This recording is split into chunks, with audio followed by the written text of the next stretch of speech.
We had about 4 weeks ago now, 3 weeks before our Vacation Bible School started, our head elder came up with this idea to have a Vacation Bible School for the community. We didn't have a leader assigned yet. He just came up with the idea, and so he approached one of our church members and said, "Can you do this in 3 weeks?" And she said, "No way." He said, "Well, what if we got all the materials, put everything together, and what if we did it that way?" So she said, "Okay, if you can do that." So she got a group together that afternoon. They sat down and started visiting. They got a crafts coordinator, they got a decorations coordinator, they got all these coordinators right then and there that day, sat down and had a meeting and decided how to pull this off. We started the planning. The very next Sabbath, we had flyers ready to go out into the community. We passed out about 500 flyers. Our church is right in the middle of a community. We have next door neighbors on every side.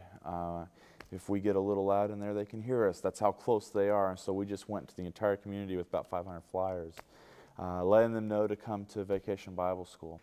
How did you get the flyers out to the community? We took the flyers that had been given, we had printed, and we took 30 or so individuals that committed to stay by Sabbath afternoon in the heat and humidity of New Orleans, and we went door to door with them. We assigned each person a block, 2 by 2, and they just worked down their block. Leaving the first time, we just left flyers in the doors, or on their doorpost or something like that. You know, if they were standing in the yard, we'd stop and talk to them and hand them the flyer and say, "Hey, we've got a fantastic program for your kids. Why don't you bring them by and show it?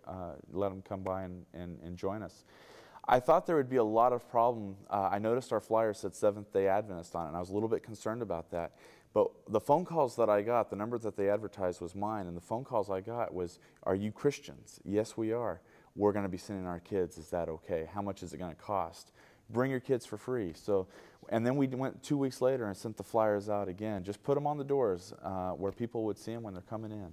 What was the reaction of your church when it was filled with lots and lots of kids sitting in their pews?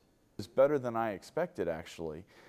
We get these syndromes, you know, where you're in my pew kind of a thing. The parents came in and were asking, why weren't we here this last week? You know, of course, we had the decorations up the week before, and it appealed to them, but some of them had missed because it's summer and they're on vacation. When they came in the next week and they see it, they're like, "Oh, wow, you know, oh, that I could be a kid again," kind of a thing. When they saw their church filled with people that they didn't recognize, and the front 3 pews, as I recall, were all children, you know, with their scuba leaders sitting next to them. You know, it was just spectacular to see, and I think the parents had a great response. The members themselves had great response, saying, "Hey, this is something we want to see every Sabbath." You know, our church is very committed to it. They're kids, and if we have kids up front doing things or sitting on the front row paying attention, and their parents are in the pews supporting them, then they get excited about that, and I think that we accomplished that.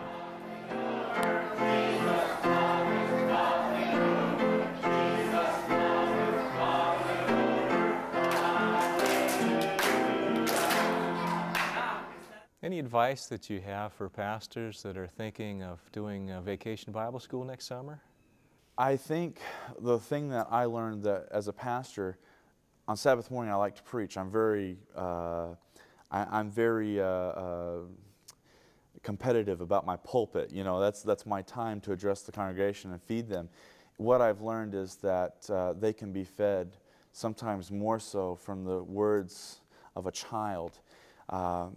So as far as a graduation ceremony is concerned, I've learned that we shouldn't feel obligated to have a service that flows like it normally does. What I learned is that even my staunch traditionalists in my congregation loved the change. They enjoyed seeing the young people up. I have not gotten a single complaint out of our, you know, the change in our worship. We didn't have an opening hymn. We didn't have a closing hymn. Everything was about the kids.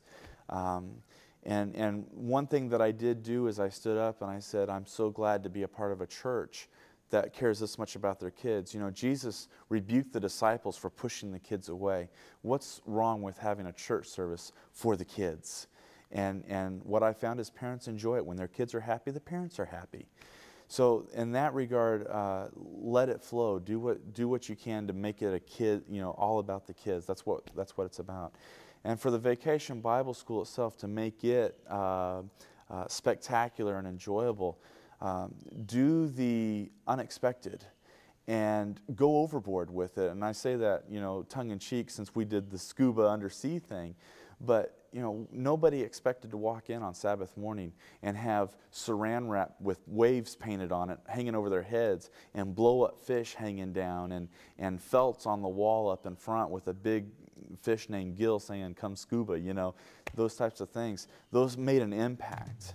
And I don't apologize for doing creative and new things for my church, and I don't think any pastor should.